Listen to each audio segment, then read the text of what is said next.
Right, so we have new details regarding Apple's in-house modems, and so let's delve into it. But first, make sure to like and subscribe for the latest Apple news and rumors. And with that being said, let's just tuck in. Right, so Nikkei Asia believes TSMC could be producing Apple's first modems based on a 4nm process by 2023. So yeah, that means we could see it with the iPhone 15 series. Now that part of the report isn't actually all that new, because Qualcomm has already revealed that they're only supplying 20% of Apple's iPhone modems in 2023, so that obviously means Apple does have plans and have discussed these plans with Qualcomm in detail. But this report does offer a lot more detail regarding these modems, and of course the first tidbit to note is that these modems are going to be based on the 4nm process. Now yes, I know some of you guys might have thought Apple would of course integrate the modem within the chip, but that might not be the case for the first few generations of Apple's in-house modems. It's going to be a separate chip, and it being based on the 4nm process does make a ton of sense, since we know the A16 chip in the iPhone 14s are going to use the same process, and so of course for efficiency in production I can see Apple also using this process for the modems. And yes, I know this is coming with the iPhone 15s, not the 14s, but do note, Apple usually stays on a specific manufacturing process for 2 years of the iPhone, so that means we should see the A16 and also the A17 chip being based on the 4nm process. Now, what are the benefits to using this manufacturing process for Apple's in-house modems? Well, the main one's going to be efficiency, because of course with a modem that's pretty important. That's what helps you save battery life when using 5G. So of course, having these 5G modems being based on this manufacturing process is a massive advantage. And Apple's taking things even further with the efficiency of this modem, because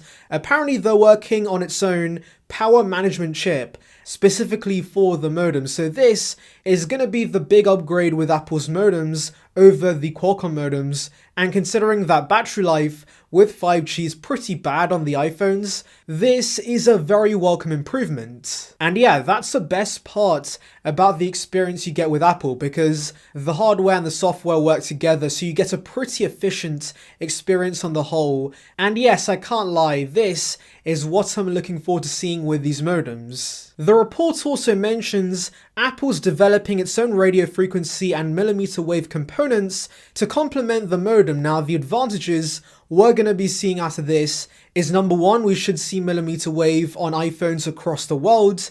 Right now it's only available on the US models, but of course millimeter wave is slowly becoming a thing in other countries, and so of course it's about time Apple rolls out these components to international versions of the iPhone. But another potential advantage because of this is of course lower prices, since of course right now it's pretty expensive to give us those millimeter wave components, and also outsourcing the 5G modems from Qualcomm. So of course making this all in-house is going to save Apple a ton of money, and so they could pass these savings onto the consumers and give us cheaper iPhones. Now, to be fair, I do think that's a little unlikely. I do see Apple instead keeping the savings to themselves, but hey, who knows? Maybe with the savings they can give us better features while keeping the price the same. By the way, one more tidbit. TSMC is currently doing some trial production of these modems based on the 5nm process, but once they go into mass production, we should see them shift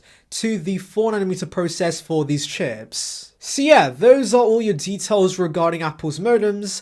Now of course, Qualcomm is still supplying 20% of iPhone modems for 2023, so that of course could either be accounting for the lower end and older models that Apple continues selling, or of course we could see specific regions of the iPhone 15 models get the Qualcomm modems instead. I say this because the X65 modem going into the iPhone 14s have support for wider millimeter wave carriers, since I believe China's network have different specifications for their millimeter wave 5G. So of course, maybe Qualcomm modems can only support that, and Apple for the time being does not release their modems in China. But yes, on the whole, I'm pretty excited to see Apple's in-house modems and see how they perform, because of course, these are a successor to the Intel modems, which weren't known for being great, and the fact Apple is ready to make these chips as soon as 2023 is pretty interesting. So yes, we shall wait and see how these modems perform. But guys, tell me your thoughts.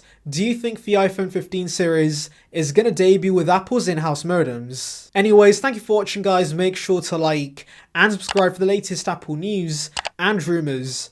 Check out the video in the card above on details regarding the M1 Max iMac.